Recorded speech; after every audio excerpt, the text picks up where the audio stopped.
Welcome back. 7 candidates, 3 open seats. That's what we saw in the race for the Delano City Council this election. And here are the results. Top 3 vote getters. SEIU 521 President Veronica Vazquez coming in first place. Incumbent Joe Alinda in second place. And squeezing out that third place spot, Salvador Solorio-Ruiz. Notice incumbent council members Grace Vallejo and Joe Aguirre were not re-elected. Solorio-Ruiz is a young guy. He's 24, but he's very serious and is already getting to work. Here is our conversation. Councilmember Solorio-Ruiz, how does that sound to you? It sounds great. It sounds great. It still hasn't, fully hit me just yet. It hit me, of course, during the swearing-in ceremony, but it makes me so proud that this was only possible because of the community organizing and coming together on the issues that they think would need to be a priority on the city council. And it's just, I feel a great sense of an enormous sense of responsibility to do well for my community. And that includes not only myself, but my entire council, my colleagues, to collaborate with them on the issues that are important that will move Delano forward, or at least a better area in order to raise families here and just in general. And I definitely want to get to those goals and what you hope to achieve for Delano in just a moment. But let's quickly chat about the election. We had 3 incumbents running and 7 people running for 3 seats.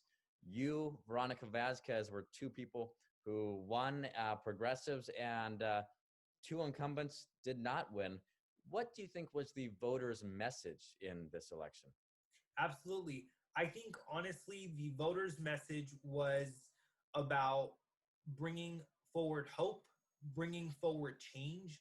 I think we need to encourage change, especially when after years occur. I think it's good to bring in some new people, to bring in some new ideas. And I think that's what the voters of Delano wanted, is they wanted some change. And like you said, we had incumbents on, and these incumbents have been on there for a while. They've definitely put in their years of service to our city, and I greatly appreciate it.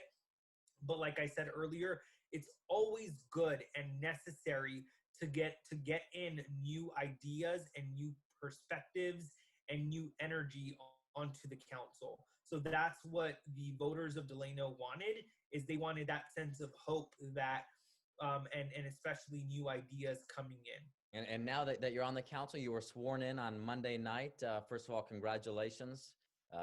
Big deal there. Now it's in many ways time to get to work, right? What is your top priorities now that you're officially a council member? Absolutely. So I have many priorities, of course, because there are a lot of issues facing our community. But I would think the top ones at the moment are going to be COVID-19. We need to make sure that we are counteracting this virus. It is not something to take lightly. We need to make sure that as a city and as a city council, we are doing everything that we can in order to provide relief to our community when it comes to this pandemic that we are facing. And then I also want to tackle on the issue of opportunity with our young people. We need to provide opportunity to them. And that of course, is going to be with many ways that we are going to achieve that. And we will see exactly what we have in mind for our young people. But opportunity will be there, and we will try our best to provide that. And then the last one is going to be an issue that has always been talked about, which is our water. Providing not only safe and clean drinking water, but affordable drinking water as well. So we will go ahead and we'll see what we can do when it comes to tackling that issue for our community, because it's an issue that is very important and has always been an issue. And by the way, about COVID-19, I know that the county is trying some programs, at least with farm workers. Is that one of the communities that you're concerned about? And do you feel as a council member you can provide resources for that specific community? And is there any other communities you worry in particular about when it comes to COVID-19? Absolutely. I think you touched on a great issue, a big issue, Aton, when it comes to who's the most vulnerable to this pandemic is our individuals like our undocumented community, like our essential workers, our farm workers, and as well as our senior citizens. So there is definitely, when it comes to this pandemic, there's definitely those vulnerable communities that we need to try our best to see how we can better assist them during this pandemic as well. So I completely do agree that we do need to provide relief to our most vulnerable communities, which are our undocumented community and our senior citizens and our farm workers. Switching gears now to the makeup of the Delano City Council, we have you now. We have Veronica Vasquez, Delano City Council, on Monday night appointing Brian Osorio to the mayor position. Correct me if I'm wrong, but these are self-described progressives, including you, right? How do you feel that the progressive agenda, if you will, or progressive thinking could benefit Delano? And is there anything you are concerned about moving forward? I think the only thing of concerning is just, and I wouldn't use the term concerning, but hopeful, is that we all communicate as a council and communicate to our community of what we want to accomplish and what they want to see accomplished. Because like I stated yesterday in my council statement, I do not serve myself. I serve the community. Everything, when it comes to the council, the council belongs to the people. They voted for us. So that means we need to work for them and not against them.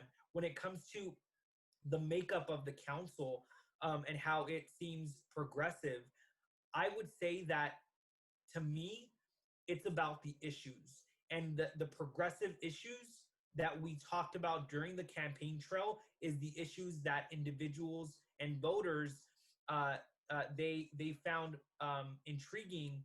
For example, when we talked about our water, when we talk about basic human necessities that our community needs. So when it comes to progressive agendas, our only agenda is providing for the community. And if that's progressive, and if that's a progressive agenda, then by all means, I am for it when it comes to working for the working class.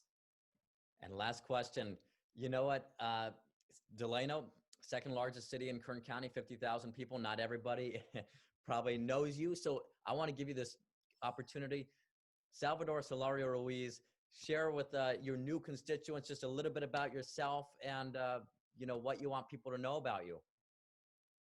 Absolutely. So hello, everyone. My name is Salvador Solorio-Ruiz, and I am the new council member here in Delano.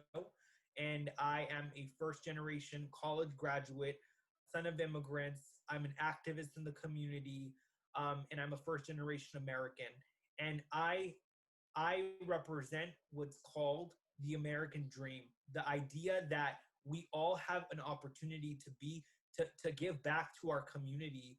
And I'm an idea of the vision that the Central Valley, and not only the Central Valley, but California needs, which is individuals who represent us, who will work with the community, not against the community, and for the basic human rights that we all deserve.